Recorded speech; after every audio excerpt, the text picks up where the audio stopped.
The silence wasn't just quiet, it was personal.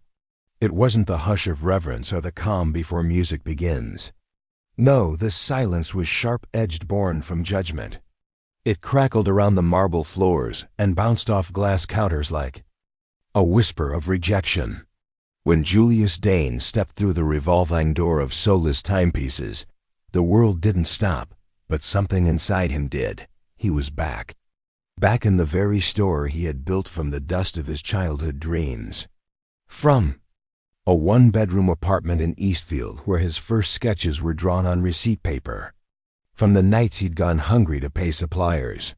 From all that rose this, a luxury watch brand now rivaling Swiss legends. And yet he walked in unseen. No applause, no recognition. Not even a nod. The receptionist tapped away on her tablet. A host in a designer vest handed champagne to a middle-aged couple admiring platinum chronographs. A sales associate bowed slightly as he led a younger man, white crisp, branded, to a velvet-seated viewing lounge. No one looked at Julius, maybe because he didn't look like them. He wore a black hoodie, clean, but simple. His jeans were frayed at the hem. No Rolex peeked from his wrist, no scent of oud clung to his collar. His sneakers squeaked gently on the floor, the only sound that followed him. But his posture, that was different.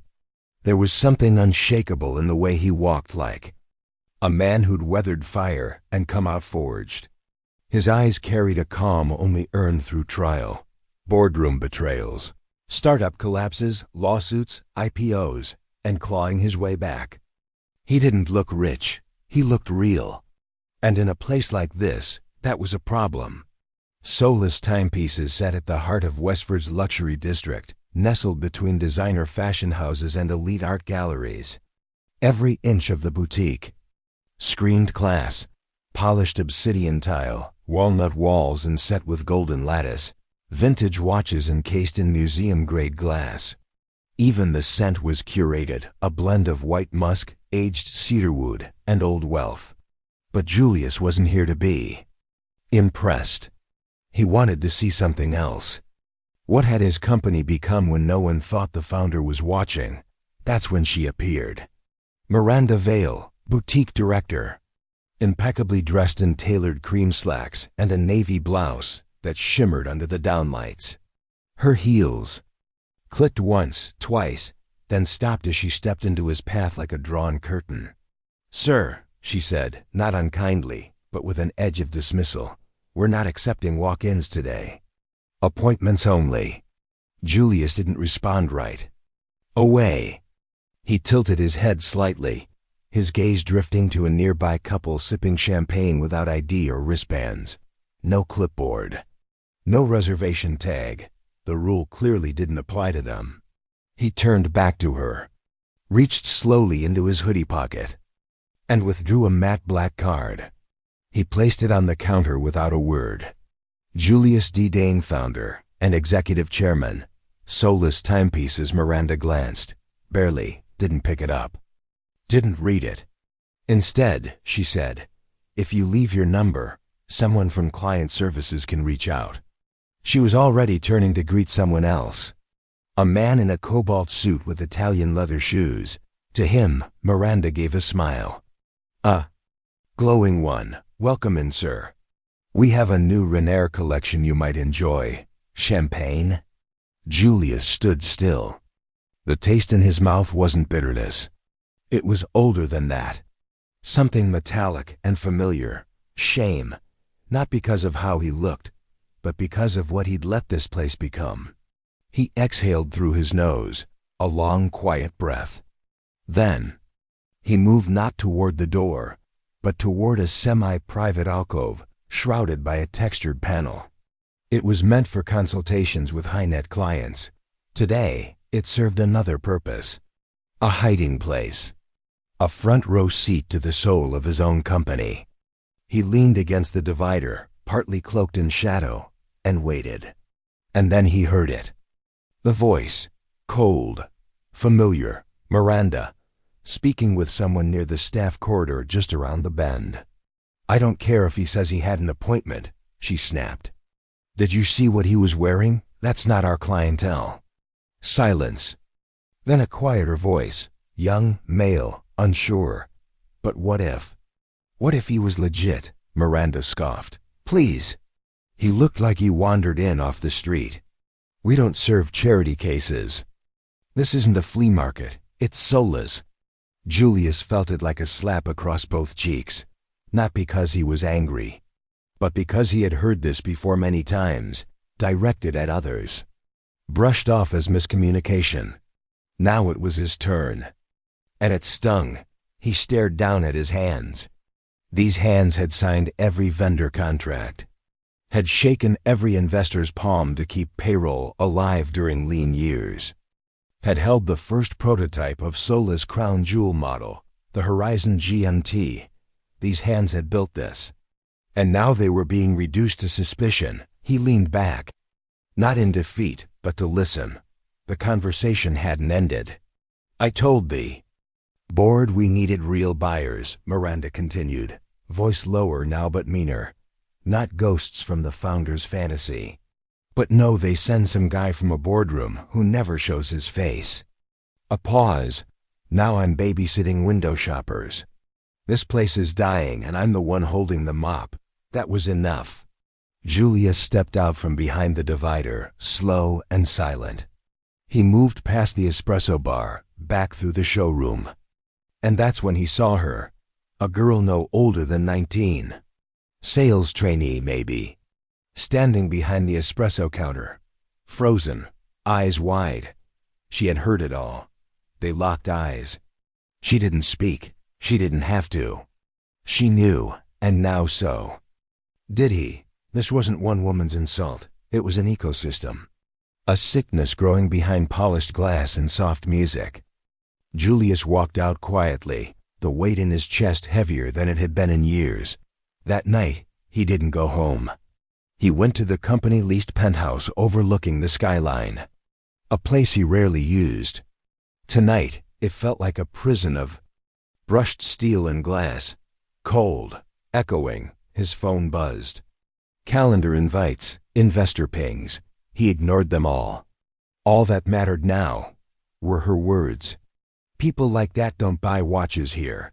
Not just rude, not just cruel, but routine. Practiced, rehearsed." And if that was true, then the problem wasn't Miranda, the problem was him. He had built something elegant, but had he protected what truly mattered? By sunrise he had his answer. He arrived at HQ early, alone. No assistant, no warning, straight to human resources. "Pull every internal report tied to the Westford boutique," he said. 2 years back, complaints, incident logs, resignations, everything. An hour later, a stack of papers sat before him like a trial. 3 profiling complaints from customers, none escalated. 2 resignations citing hostile leadership. 1 dismissed report where Miranda accused a Latino client of hovering too long by the premium display. That report had never reached upper management. Resolved internally. Julius felt his pulse in his ears. He dug deeper. Watch footage. Employee files. One name surfaced again and again. Desmond Ray, sales associate. Young. Black, courteous. Mentioned in multiple glowing customer reviews. Helpful young man. Made me feel welcome. The reason I returned. And yet no promotions. No bonuses, nothing, Julius called. The back office. Is Desmond working today? He was. 30 minutes later, Julius stood in the break room doorway as Desmond poured himself a coffee. Crisp uniform, straight posture. The kind of young man who walked gently in spaces never made for him. "Mr. Ray," Julius said quietly. Desmond turned. "Sir? I'd like a word." Off the record, a long pause. Desmond looked toward the hallway, then back to Julius. "I don't want trouble," he said. "You're not in trouble," Julius replied. His voice low, steady. "But I think you've been through enough of it." And they sat. Desmond spoke like a man who had been holding his breath for too long. Not loudly, not angrily, but in a voice sharpened by quiet years, a voice that had learned to walk lightly in rooms that weren't built for it. He sat across from Julius Dane, not as an employee anymore, but as someone finally allowed to exist. And for the first time in months, maybe even since the day he was hired, Desmond told the truth. He talked about the customers he was subtly ushered away from, redirected with a fake task or a quiet look from a manager that said not you. He spoke about promotions that always seemed to land in the laps of people with less experience, less passion, but lighter skin or louder connections. He recalled the cruel comments, urban flair, too friendly, doesn't match our aesthetic whispers that carried more poison than punches, but he'd never filed a report, never complained. Because I knew, Desmond said. Eyes steady. No one listens when you're already invisible. Julius didn't interrupt, didn't write anything down. He didn't need to. The pain in Desmond's voice carried more truth than any document ever could. It echoed across the break room's beige walls, through the humming fridge and the clock that ticked too loudly. And in that moment, Julius realized something. He hadn't gone undercover to test loyalty or gauge customer service. He came because something inside him had cracked, and now he saw it all. The next morning, Sola's timepieces opened like always. Clean, polished, smelling of wealth. Glass counters glowed beneath recessed lights. The soft music floated like perfume. The uniforms were crisp, and the smiles rehearsed. But beneath it all, a storm was waiting.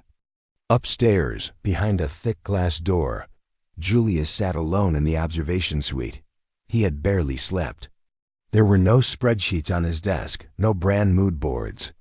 Just a monitor, a security feed split into 9 frames, and a bitter stillness. In the air. On screen, his own face stared back at him from the day before, the man in the hoodie. The man they dismissed. The man who finally saw what he'd been blind to for years. He glanced at the plan again. Corporate HR had reviewed it. Legal was on standby. Microphones were active. Cameras recording, not for revenge, for truth. At exactly 9:27 a.m., the door to the staff entrance opened. Miranda Vale strutted in like she owned the ground she walked on. Her hair was sleek, flawless. Her heels tapped across the tile with that confident click, click, click, like punctuation on a speech she hadn't written yet. She logged into the system, reviewed the day's appointments, and adjusted the layout of the showroom. She didn't notice anything different. Not yet. She made her way toward the display floor, glancing at a mirrored wall to fix a strand of hair. That's when the call came. "Miss Vale," said a voice through her earpiece, neutral and clear. "Mr. Dane would like to see you upstairs. Immediately." She paused. "Who?" "Julius Dane," the voice replied. Her entire body stiffened. Not with confusion, with recognition. A silence spread behind her eyes, the silence that falls when a lie suddenly runs out of road. She walked upstairs slowly. The door closed behind her with a quiet click. Julius stood up. There was no preamble. No performance. "Do you remember me?" he asked. Miranda froze. Her mouth parted slightly. I didn't realize." He cut her off. "You looked at me. You judged me. Then you talked about me like I was beneath you." Her lips moved, but no words came. "I was sitting in the lounge. I heard every word. The way you spoke to that associate. The way you talked about the kind of people you think don't belong here." Her eyes flared, half panic, half denial. Things get misinterpreted," she began, reaching for control like it was a purse she'd forgotten. "They don't," Julius said. "Not when the words are that sharp, that easy." A pause stretched between them. Then he asked, quiet, but firm, "Do you know who Desmond Ray is?" Miranda looked down. Her silence said everything. "He's one of the most praised employees in that store. Kind, respectful. Customers remember his name. And yet he's made less commission than anyone else under you." He stepped closer. I've read every review that mentions him, 10, by name. While you wrote him up twice for being too casual, her defenses cracked. You didn't just fail as a manager, Miranda. You failed as a human being. Then softer, I built this brand for people like me. For people who were told they didn't belong in luxury, for dreamers from nowhere. And I handed it over to people who forgot that. Miranda's voice returned, thin and brittle. So what are you going to fire me? Julius didn't answer right away. He let the silence hang like a heavy curtain. Then, no, she blinked. I'm going to ask you something harder. He stepped forward. His voice dropped into something colder. Something deeper. Look me in the eye and tell me, why did Desmond have to work twice as hard for half the respect? Her jaw clenched. Why did you look at me and see a threat instead of a leader? Miranda opened her mouth, but no words came. Because there weren't any, not real ones, not anymore. And for the first time in her life, there were consequences she couldn't smile through. And beneath her silence was something unfamiliar. Not fear, not even shame, but regret. Real and raw. The room emptied slowly. HR left first. Legal followed. A formal review would be launched. New guidelines, updated training, policies polished and signed. But none of that could touch the thing lodged inside Julius' chest. The thing that pulsed deeper than anger, guilt. Not because he had been profiled, but because he had let this happen under his watch. He had spent 5 years crafting an empire of elegance, exclusivity, and upward momentum. He built displays and marketing dreams. He closed international deals and opened new flagship stores. But in all that building, he'd lost sight of something more precious than profit. People, real ones. The kind who keep their heads down, who bite their tongues, who make magic happen in silence. He thought of the day they launched the Westford. Location, the press, the flashbulbs, the speeches, the toast. We are building a legacy, he had said, glass raised, for those who never saw themselves in luxury. But legacy without justice, that wasn't progress. That was theater, and the curtain had just fallen. He thought of Desmond again, of how hard he worked, how rarely he was acknowledged. The invisible weight he carried just to prove he belonged not just to the customers, but to his own team. Julius had never met him before yesterday, had never spoken to him. That cut the deepest. Because Desmond believed in the dream Julius had sold, and Julius had been too high up to hear it shattering. He picked up his phone. No crew, no makeup, no PR filter, just him. He turned on the camera. Some of you know me as the founder of Soulless Timepieces, he said. But today, I'm just a man who failed to protect what mattered. His voice cracked. But he didn't stop. I thought stepping back meant I was doing my job. But real leadership isn't distance. It's presence. It's accountability. And I wasn't present, but that changes now. He pressed stop.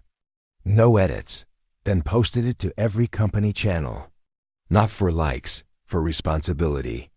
Because when a leader finally sees silence is no longer an option. He looked out the window. The skyline hadn't changed, but how he saw it had, not as a monument, but as a mirror. The next morning, Desmond arrived early. Too early. He wasn't scheduled, but he came anyway. Something inside him needed to see what kind of store he was walking into. The air inside the boutique felt different. Not louder, but lighter. Like the quiet after a storm, Julius waited in the private lounge. No suit, no notes. Just a man holding out his hand. When Desmond entered, Julius stood. "Thank you for coming," he said softly. Desmond gave a slight nod. He looked tired, guarded, the kind of tired that no coffee could fix. Corporate had called him the night before. Said the CEO wanted to talk. Didn't say why. Didn't say how much had changed. And so Desmond had come not for answers, But, for proof, Julius didn't try to ease the tension with small talk. He went straight to the truth. "I owe you an apology," he began. "Not just for what happened to you, but for what I allowed to happen. Because I wasn't here. I wasn't watching." Desmond said nothing. "Not yet." Julius leaned forward slightly. "What you've endured here, being ignored, underpaid, disrespected, that should never have been possible. And I intend to make it right." From inside his jacket, Julius pulled out a sealed envelope and laid it on the coffee table between them. "It's a formal offer, full promotion, back pay, and a lead role in rebuilding our equity and inclusion training. The kind of position most people wait years to be considered for." He didn't push it forward, just left it there, resting like a challenge between them. Desmond didn't reach for it. Instead, his eyes locked on Julius, steady and unreadable. "You think a promotion's going to fix this?" he asked quietly. Julius didn't answer. Desmond's voice stayed low, but firm. "I worked here for over a year. Customers asked for me by name, wrote in about me, thanked me. But inside this store, I was a ghost. People walked past me like I was part of the furniture." He took a breath. His hands stayed folded, unmoving. "I opened. I closed. I covered shifts. I smiled through things I should have never had to smile through. And the one time I spoke up, I got warned about my tone." Julius flinched slightly. Not visibly, but inside, the truth hit hard. Desmond shook his head slow. "Now suddenly I'm valuable? Now I matter?" Julius stepped back slightly in his chair, giving Desmond space, letting the words sit where they landed. "You've always mattered," he said, voice quieter now. "I'm not asking you to forget any of this. I'm asking for a chance to prove that things can change." Desmond looked down at the envelope. His fingers twitched, but he didn't touch it. "I'm tired," he said. Julius looked up sharply. Desmond's voice hadn't broken, but it held weight. "Tired of fighting for a seat at tables that were never meant for me. Tired of being told I'm part of the problem just because I won't pretend everything's fine. Tired of being asked to fix what I didn't break." Then he stood. And just as he reached the door, he paused, didn't look back. "You want to change the culture?" he said. "Start by listening to the people you ignored." And just like that, he was gone. Julius didn't move. Not for a long time. The envelope still sat on the table, untouched. But the room hummed with something more powerful than anger or disappointment. Truth. Redemption had been offered. But healing couldn't be bought. It had to be earned. He didn't sleep for 3 nights. Not because of guilt, though it gnawed at him, but because of something more urgent, clarity. For years, he had thought leadership meant distance, power, delegation, but now he saw it differently. Change couldn't be handed down through memos. It had to be lived, felt, chosen, every day. So he made a decision. The following Monday, Julius walked into every soulless boutique across the greater Los Angeles region. No entourage, no PR team, no camera crew, just him. He wore the same hoodie he'd been judged for. Not out of symbolism, but to feel what it felt like to be unseen again. And he stayed, at each store. He didn't announce himself. He stood behind counters, observed how customers were treated, asked team members how they were doing, not as a boss, but as a fellow human being. And what he heard was sobering. Silenced employees. Smart, kind, hardworking people, ignored, dismissed, passed over. Stories of being corrected in front of customers, of watching less experienced peers get promoted simply for looking the part. One young associate said it best. "It's not about the watches, it's about the weight." Julius asked him to explain. "The weight of pretending," the associate said. "Pretending you belong. Pretending the disrespect doesn't bother you. Smiling through it because your rent depends on it. Because you don't have the luxury to speak up. That sentence stayed with him, haunted him. By the end of that week, Julius made a promise. Not to a board. Not to an investor, to himself. And to every person in his company who had ever felt invisible. The culture stops pretending. The silence ends now. He launched a company-wide audit, independent, transparent, brutal if needed. Third-party ethics teams reviewed every layer of management. Anonymous testimonials were collected. Exit interviews from the past 3 years were re-evaluated. Complaints once labeled resolved were reopened with fresh eyes. But he didn't stop there. He started with himself. Julius wrote a letter to all 187 employees, not a corporate newsletter. A real letter from him. In it, he said what few CEOs ever say: I failed to protect the soul of what I built. I mistook elegance for excellence. And I see now that elegance without empathy is just performance. Then came the actions. Every manager had to reapply for their job, judged not on numbers, but on peer respect. A new day board was created, staffed not by executives, but by frontline workers. Empathy workshops were made mandatory, not optional. Most radically, Julius froze all executive bonuses for the year and redirected that money to a scholarship fund for employees who wanted to grow in design, in leadership, in marketing. Critics online called it overcorrecting. To Julius, it wasn't overcorrecting, it was overdue. Because he understood something now. Desmond's trust wouldn't be won back with pay bumps or policy updates. It would take consistency, transparency, the courage to walk into hard rooms and say, I was wrong. That Friday, Julius stood in front of the entire Westford team.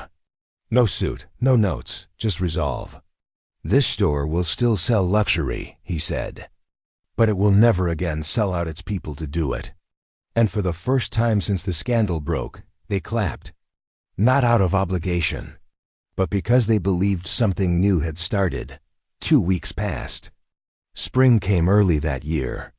The sun hit the boutique windows at just the right angle. Light pooled across the floor in soft gold.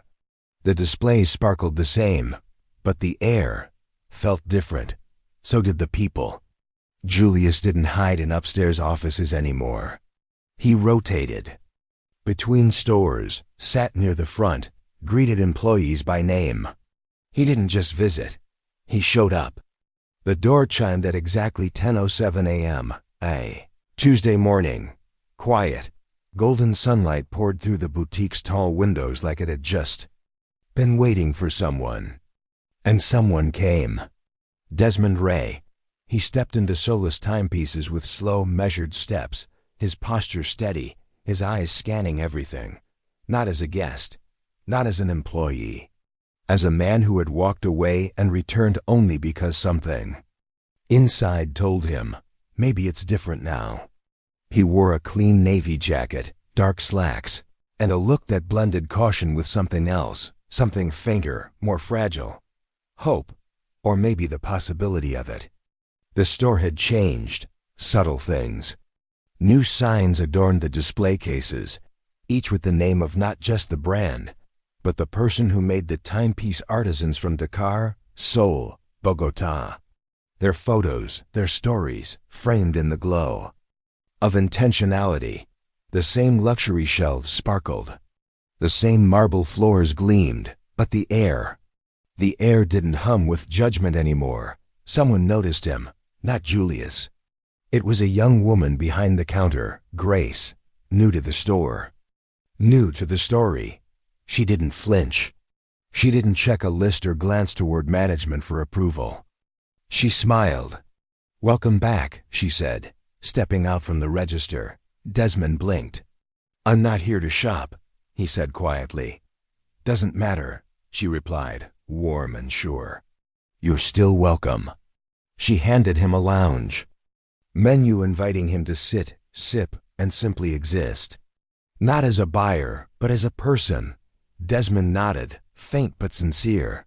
Then he looked up and saw him, Julius. standing across the boutique near the archway that led to the consultation suite. The two men locked eyes. They didn't wave, didn't speak. But they understood. They were men separated by title, but joined by experience. Two people who had carried the weight of silence, one for too long, the other for too late. Julius finally stepped forward. His voice was low, steady. "I meant what I said," he told Desmond. "Everything I promised, it's happening." Desmond folded his arms. "I can see that," he said. There was a pause. "I didn't expect to see you back," Julius added. "I didn't come to stay," Desmond replied. It didn't land like a slap. It landed like a checkpoint. "I came to see," he continued. "If it was real," Julius nodded. Desmond's gaze swept across the room again. At the more diverse staff, at the energy, the warmth. "I think it might be," he said. "No handshake, no contract, no expectation. Just two people standing in what used to be broken ground and noticing it had started to heal." Desmond didn't ask for his job back. Julius didn't offer it. Because this moment wasn't about employment. It was about dignity. A few minutes later, Desmond moved toward the door. He reached for the handle, then stopped. He looked over his shoulder, not with challenge, but something simpler. "Realer, you keep this up," he said. "You might actually change something." Julius didn't smile. He just answered, steady and true. "That's the plan." And for the first time, Desmond nodded, not with anger, not with resentment, but with something that had been missing for a long time. Permission. Spring melted into summer, and the changes at Soulless stopped being headlines. They started becoming habits. Inside the flagship boutique, the mood had shifted from tight professionalism to quiet pride. Team huddles began not with sales numbers, but check-ins. Real ones. New hires were no longer thrown into the fire. They were mentored, guided, and heard. Each employee name badge now included their hometown. A small gesture with a powerful message. Where you come from matters here.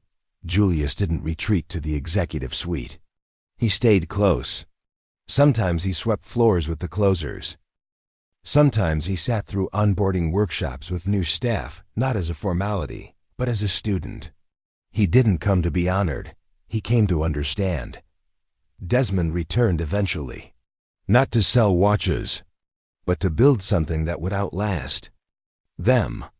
Julius had asked him to help design a mentorship program, one that would train the next generation of employees, not just in how to close a sale, but in how to carry themselves with pride in rooms that often tried to shrink them. Desmond agreed, on one condition. "This isn't for optics," he told Julius. "This has to be for outcomes." Julius nodded. And the program began. They called it Time Worth Keeping. It was more than a nod to the watches. It was a tribute to every moment that had gone unseen, every effort that had been dismissed, every voice that had stayed quiet. Desmond led the first group himself, 4 employees. 3 of them had almost quit before anyone even learned their names. Now, under his guidance, they were thriving. One of them, Mary Saul West, a single mother from Eastview who had never owned a luxury watch in her life. She was now on track to become assistant manager by the fall. The store had become more than a business. It had become a case study in what corporate empathy could look like when it wasn't filtered through buzzwords. Customers noticed. The Yelp reviews changed. Not just 5 stars about the products, but about the people. "I came in unsure if I belonged here, but someone made me feel seen. This store doesn't just sell watches, it honors time." Some guests even shared their own stories of being judged in boutiques, of walking into luxury spaces and feeling like imposters. But Soulless felt different now. Word spread. The media caught on. Headlines began to rotate through social feeds. CEO fixes the culture he ignored. Luxury brand finds its soul. From discrimination to redemption. One boutique's wake-up call. But none of that was the real proof. The real proof came in moments the cameras missed. Like the morning, an elderly man walked in wearing a dusty baseball cap and worn loafers. He asked about a vintage tag moire. A year ago? He might have been ignored, judged, redirected. But this time, he was offered espresso, shown 3 options, treated with care. He didn't buy anything, but he came back the next week. Because respect once given tends to return. Behind the counter, Desmond stood tall, not as a victim, not as a savior, but as a man who had helped recenter a broken system toward healing. Julius watched from the corner, didn't take credit. He took notes. Because rebuilding wasn't about ego, it was about effort. And it was far from finished. But now it had begun. Together, the boutique closed as dusk kissed the skyline. Only 2 people remained. Julius stood near the back of the store, carefully placing a watch into its velvet cradle. Not just any watch. The first one he ever designed. It had been restored, polished, and returned to the display, not as a product for sale, but as a symbol of beginnings, of mistakes, of resilience. Behind him, footsteps approached. Desmond, no name tag this time, no uniform, just a denim jacket, and tired eyes that had seen too much and survived all of it. "I saw the plaque," Desmond said softly. Julius turned. "Which one?" "The one with your photo," Desmond replied. "You looked lighter back then." Julius gave a quiet chuckle. "I didn't know how much weight I was about to carry." Desmond nodded, then glanced at the watch in the display. "You ever think about quitting?" he asked. Julius paused, considered the question. "Every day I stopped showing up," he answered. "I just didn't know it." A long silence stretched between them. Not awkward, sacred. Then Desmond reached into his pocket and pulled out something wrapped in cloth. "I found this in the locker room," he said. He unwrapped it. Julius blinked. It was the apology letter. The one Desmond had never accepted. "Still sealed. You keep it," Desmond said. "Not because I didn't read it, but because now." "You don't need to say it twice." Julius took the envelope, held it for a moment, then placed it gently beside the old watch. 2 artifacts.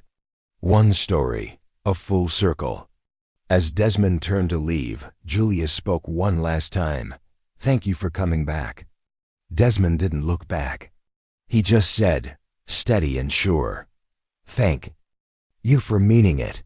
True leadership isn't about titles, distance, or polished speeches. It's about presence. It's about listening when it's uncomfortable, admitting when you've failed, and doing the hard work to make things right. Respect can't be bought. Trust can't be faked. And healing doesn't begin with authority. It begins with accountability. Because the culture we build is not defined by what we say in public, but by what we tolerate in silence. If this story moved you, leave a like, share it with someone who needs to hear it, and subscribe to the channel for more stories that speak to the soul, not just the surface. We've got more coming that remind us what truly matters. Until next time, keep time that's worth keeping.